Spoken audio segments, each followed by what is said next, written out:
What's up again, everybody? It's time to highlight another combo, this time featuring what is, in my opinion, the best card in the New Guardians set. Funny story, I originally planned on releasing a video talking about the top cards in the Guardians set the day that the set dropped. I asked some really great players to chime in with their opinions on their top 5 cards in the set, and I started editing it all together so that I could pump that video out on day 1. Then the set released and someone linked me an image from the Cool Stuff Inc. website of this card, and I scrapped the whole video because this card is so good that to leave it off the list would have been a huge oversight. The rare Cosmic Cube's ability to up all character ability and action dice damage by 2 is insane, and it pairs well with so many cards that we can make combo videos with it for ages. Instead, let's just focus on one of the most obvious and straightforward combos, and the one that popped into my head when I first saw this cube: Cosmic Cube and Rare Storm. Storm is a 3-cost bolt character with an 021, 031, 133 side, and she says while Storm is active, when you use an action die, deal 1 damage to target opponent or target character die. So this is how it goes. We get Storm into the field, and then we use a Cosmic Cube. Cosmic Cube's ability resolves and creates a game state where any damage dealt by action dice, or in this case character abilities,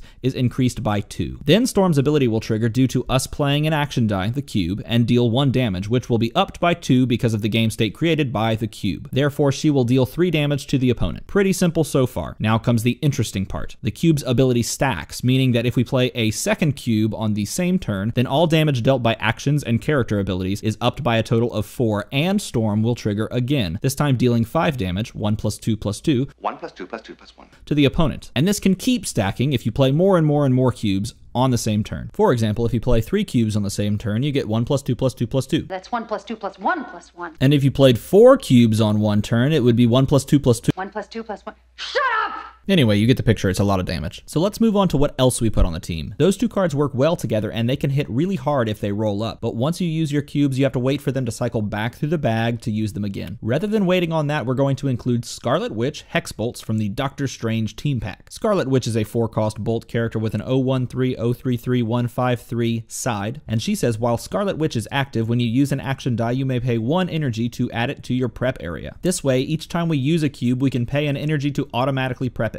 This is a great, consistent option, but there is another, more crazy wombo combo option out there that is the super rare Mr. Miracle. He costs 1 less at 3, and his ability gives all of your action dice boomerang, meaning that after you use them, you roll the action, and if it comes up on an action face, then you add it to your prep area for free rather than to your spent pile. This takes a 100% chance of using that die again next turn and cuts it into a 50% chance, but it simultaneously opens up a pretty hilarious infinite chain that will probably never work out, but this is my video, so we're doing it. So we've got 3 good pieces that help us win the game. Now what keeps us from dying? Well, one of the ways that we lose is if we just can't deal enough damage by rolling our action dice correctly. Because we are running a team that solely relies upon landing action faces on our action dice, the inclusion of the Parallax Global to up our chances of a successful roll seems like a must. While bringing it does provide your opponent the opportunity to use the global as well, the trade-off feels worth it because if a missed roll on our part means no damage, whereas landing an action die can equate to winning the game. This deck is feast or famine, and we want to feast as consistently as possible. Outside of missing rolls, the other way that we lose is by having our Storm removed or wiped. To try and avoid this, we'll include Shriek as a counter wipe tool. This team currently doesn't have a secondary win condition, so therefore you could also include another form of text wiping to further assure your ability to lightning bolt your opponent in the face. Our next card addition is Merlin, League of Assassins, the rare from the Green Arrow and Flash. He's got that amazing global that says pay 0 once per turn. You get to spin one of your sidekick character dice to a bolt face. This just provides even more consistency within those first few turns when you're trying to buy a Storm and also trying to buy some Cosmic Cubes. This may be a bit redundant if you're also running the Parallax Global, but you don't have to pay for it, and it removes sidekicks, so that's always great. But this would also be a fine slot to swap out for some ramp or some churn if you wish. Our next card is particularly interesting when paired with the Mr. Miracle that gives action dice boomerang, and that is the rare Bat Signal. The Bat Signal has the continuous keyword, which means it is placed in the field and can remain there until you choose to resolve it. However, as per the rules of the game, a continuous action die is used when it is placed in the field, and with Mr. Miracle giving the die boomerang, you only ever get to place a continuous action die in the field before boomerang triggers to either send it to spent or prep, and you never actually get to use the ability. This, however, is perfectly fine for us as our goal isn't actually to use Bat Signal's ability. Instead, we just need to use Bat Signal to trigger Storm's ping, and in that sense, we have a fun 1-cost cost action that easily triggers our win condition. And if for some reason we can't get it to roll on action phases, we can at least use the shield energy for the next card, and that is Rip Hunter's Chalkboard. We have a team full of 2 and 3 cost cards, which is perfect for ripping over into the prep each turn, thereby lowering the need for a ramp on this team. I want to also take this moment to highlight another new card from the Guardian set that synergizes with Bolt energy, which is what we have a lot of, and that's Rare Quasar's Global, which allows you to take a bolt that you will almost certainly have from all of these Bolt characters and actions that we're buying and turn them into question marks once per turn. This was another one of those cards that jumped out to me on release day, and while it may not fit on this team in particular due to the energy fixing and rerolls that we already have, it is certainly worth remembering for other Bolt-based teams in the future. There are a wealth of other options to include on this team, things like the Superwoman Global, Dwarf Wizard, Cold Gun, another secondary win condition, the list goes on, so feel free to tinker with the other 5 card slots and find something that fits your play style. As for basic actions, I am a huge fan of Resurrection Global because it just allows you a little bit of ramp while not having to go overboard and take up an entire slot on your team. Save a shield just about each turn, prep a die just about each turn, and you're churning through your bag fairly quickly while also rolling at least 5 dice every turn.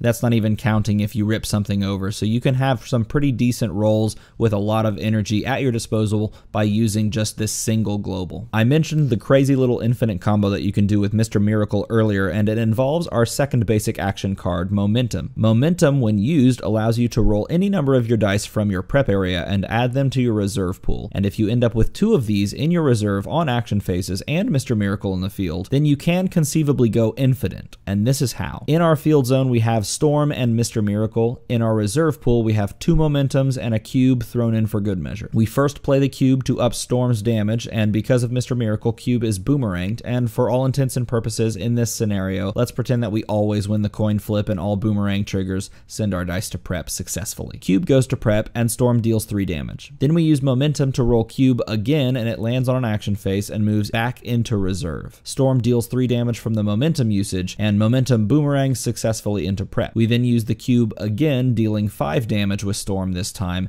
and boomeranging over into prep as well. Finally, we use the second Momentum to roll the first Momentum and the cube back into reserve, hopefully. The second Momentum boomerangs into prep, and Storm deals an additional 5 damage. Then we use the cube again and start the cycle all over for as long as our insane luck holds. So there you have it. There is a straightforward and really fun, easy combo to put together with probably the best card in this new Guardians set, the Rare Cosmic Cube. Let me know what you guys think about this team. My goal wasn't necessarily to present a optimized team list, more so was just to give you a bunch of ideas so that you can experiment with really a strong 2-card combo. And there really are a ton of things you can put around this, so I wanted to give you guys as much information as possible and allow you to decide what you wanted to put around it and get creative. I hope you guys enjoyed this video and found it entertaining. Let me know what you think in the comments below, and as always, thanks for watching.